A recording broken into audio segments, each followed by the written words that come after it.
السلام علیکم. وعلیکم السلام ورحمۃ اللہ. میرا کوئی خاص کسی کے متعلق پرسنل سوال نہیں ہے، صرف ایک معلوماتی سوال ہے. جی جی. کہ خداوند کریم جب انبیاء بھیجتا ہے، میرا کسی خاص موضوع بھی نہیں ہے اس کا، یعنی حضرت آدم علیہ السلام سے لے کر خاتم المرسلین تک جیسے بھی ہم سمجھتے ہیں، وہ جب اس دنیا سے وفات پا کر چلے جاتے ہیں، جو دین ان کا ہوتا ہے وہ باقی رہتا ہے یا پھر وہ ختم ہو جاتا ہے؟ اگر ختم نہیں ہوتا، باقی رہتا ہے، تو اس کی حفاظت کرنے والے کون اور کیسے ہوتے ہیں؟ بس یہی. اب تک دنیا میں جتنے بھی مذاہب آئے ہیں وہ دو حصوں میں تقسیم ہو سکتے ہیں. ایک وہ جو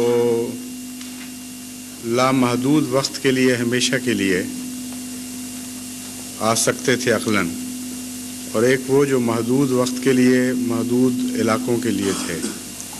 قرآن کریم کے مطابق حضرت صلی اللہ علیہ وآلہ وسلم سے پہلے جتنے بھی انبیاء تشریف لائے وہ اس دوسری کیٹیگری کے تھے، یعنی محدود وقت کے لیے اور محدود قوموں کے لیے ان کا خطاب تھا. اور صرف ایک ہی مذہب تھا اسلام، جو ہمیشہ کے لیے اور سارے زمانوں کے لیے تھا، اور ہر قسم کی قوموں کے لیے، تمام جغرافیائی علاقوں کے لیے، گویا کہ سارے عالم کے لیے تھا. اس حساب سے اسلام سے پہلے کا جہاں تک تعلق ہے آپ کے سوال کا، ظاہر بات ہے کہ ایک مدت معینہ کے بعد ان مذاہب کی صف لپیٹی جانی تھی، ورنہ یہ عجیب متضاد بات ہو جاتی کہ ایک ہی وقت میں عالمی مذہب بھی آیا، باقی رہتا، اور محدود مذاہب بھی ساتھ ساتھ چلتے، اور بڑا کنفیوژن کریٹ ہو جاتا دنیا کے لیے کہ خدا کہاں ملے گا. اس لیے اسلام کے بعد کا تو پھر کوئی سوال ہی نہیں ہے الگ اور نئے دین آنے کا، یہ قطعی بات ہے. جہاں تک اسلام سے پہلے کا تعلق ہے، مختلف مذاہب کی اپنی اپنی عمریں مقدر تھیں، اور یہ بات خدا تعالیٰ کی ہر تخلیق میں ملتی ہے. ہر چیز کی ایک عمر مقرر ہو جاتی ہے، اور قرآن کریم نے اس مضمون کو مختلف آیات میں بار بار کھولا ہے کہ ہر قوم کی ہم نے ایک عمر مقرر کر دی ہے جس سے وہ نہ آگے بڑھ سکتے ہیں نہ پیچھے رہ سکتے ہیں. تو معینہ مدت تک کے لیے جب تک خدا تعالیٰ کے نزدیک ان کی عمریں تھیں، اس وقت تک ان کی ریپیئر، ان کی مرمت کا مکمل انتظام موجود تھا. اور یہ بات تو آسانی سے سمجھ آ جاتی ہے کہ آج کل بھی جو سائنٹیفک ذہن رکھنے والے لوگ ہیں، وہ جب پل بناتے ہیں یا کوئی تعمیر کرتے ہیں تو اس پہ عمر لکھ دیتے ہیں. آج کل تو کھانے پر بھی یہاں ڈبوں پر عمریں لکھی ہوتی ہیں، اور یہ ذمہ داری عمر بنانے والی یا لکھنے والے کی ہے کہ اس وقت تک میں اس کی حفاظت کا ذمہ دار ہوں، بعد میں ذمہ دار نہیں. لیکن بعض لوگ ریمننٹس کے طور پر بعض چیزیں باقیات کے طور پر اپنی عمر سے باقی بعد میں بھی چلتی ہیں، کچھ عرصہ کھنڈرات کی شکل میں چلیں یا خرابات کی شکل میں چلیں یا کچھ نہ کچھ فائدہ دینے والی شکل میں چلیں، لیکن وہ جاری ضرور رہتی ہیں. چنانچہ قدیم زمانے کی عمارتیں بھی جن کا کوئی بھی مصرف ہزاروں سال سے نہیں ہے، آج بھی موجود چل رہی ہیں، اور ایک فائدہ اٹھانے والا کچھ نہ کچھ فائدہ ان سے بھی اٹھا سکتا ہے. بینی یہی شکل مذاہب کی ہے.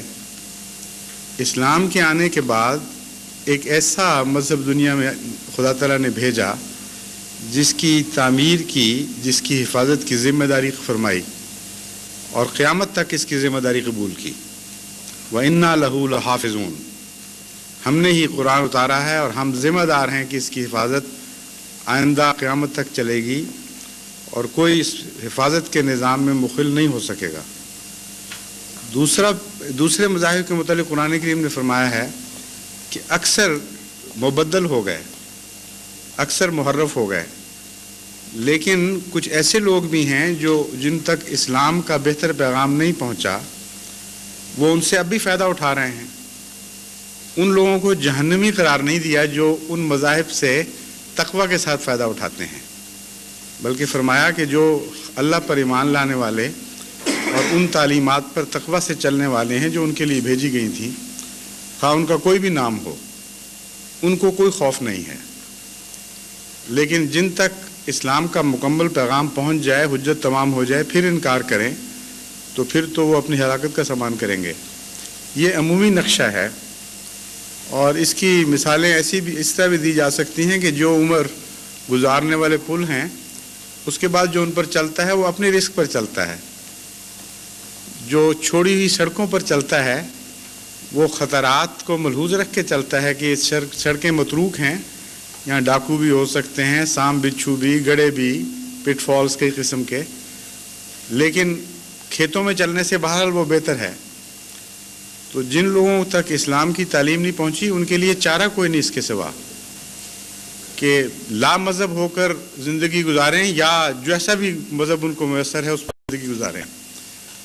تو اگر وہ تقوی کے ساتھ ان مذاہب پر چلیں جو متروک ہو چکے ہیں، تب بھی کچھ نہ کچھ فائدہ ان کو لازماً پہنچے گا بنسبت ان لوگوں کی، ان کی زندگی بہتر ہوگی جو بے مذہب ہو کر زندگی گزار رہے ہیں۔ اوقات کا جہاں تک تقرر کا تعلق ہے، پرانے زمانوں میں اسلام نے وہ تاریخ محفوظ رکھی ہے جن سلسلوں پر آخری نبی حضرت محمد مصطفیٰ صلی اللہ علیہ وآلہ وسلم آخری شریعت لے کر آنے تھے، اور اس سے پہلے جو ارد گرد کے سلسلے تھے ان کا اشارتاً ذکر فرما دیا، ان کی تفصیل محفوظ نہیں رکھی۔ اس لیے ان مذاہب کے عمریں تو ہم جانتے ہیں کہ کتنی گزری۔ مثلا حضرت موسیٰ علیہ السلام جب تشریف لائے تو ان کی عمر کا ایک دور حضرت عیسیٰ علیہ السلام تک چلتا ہے۔ بیچ میں جب بھی مرمت کی ضرورت پیش آئی خدا نے انبیاء بھیجے، اور پھر حضرت عیسیٰ علیہ السلام تشریف لائے، جو ایک نیا بوسٹ ملا امت موسوی کو، اور ایک نئی نہج پر چل پڑی ہو جس کی بنیادیں موسوی شریعت میں موجود تھیں مگر ایمفیسس نہیں تھا اس پر، یعنی مکمل بخشش۔ تو ایک نیا دور بھی ہے مسیحیت کا جو مظلومیت کا دور کہلا سکتا ہے، تلوار کے بغیر پیغام کو پہنچانے کا دور، اور وہ دور جو تھا وہ بہت کامیابی کے ساتھ جاری ہوا، قربانیوں کے بڑے کٹھن رستے پر چلا، لیکن جو اس کی کامیابیاں ہیں وہ بہت لمبا اور دیر پا رہنے والی کامیابیاں تھیں، آج بھی آپ کو اس ملک میں وہی نظر آ رہی ہیں۔